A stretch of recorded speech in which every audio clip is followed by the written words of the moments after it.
श्री क्षेत्र नांदूर मध्यमेश्वर या नांदूर मध्यमेश्वर क्षेत्रामध्ये दक्षिण वाहिनी गोदावरी गंगा माता आहे।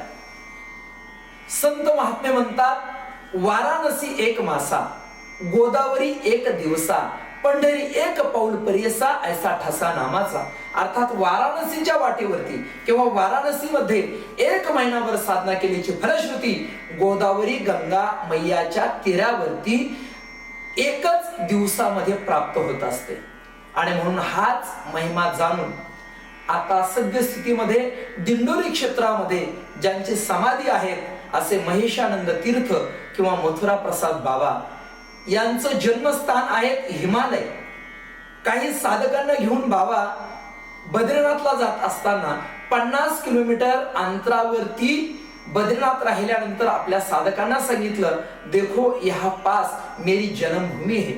आपण तपस्या करण्यासाठी साधक हिमालयात जातात आणि हिमालयामध्ये ज्यांचा जन्म झाला ते तपस्या करण्यासाठी श्री क्षेत्र नांदूर मध्यमेश्वर या गावामध्ये येऊन ज्यांनी तपश्चर्या केली, यावरून नांदूर मध्यमेश्वर या दक्षिण वाहिनीचं काय सामर्थ्य आहे, काय महात्म्य आहे ते सर्व आपल्या लक्षात येईल। रामकृष्ण हरी, श्री नर्मदे हर, जटाशंकर हर, मात गंगे हर।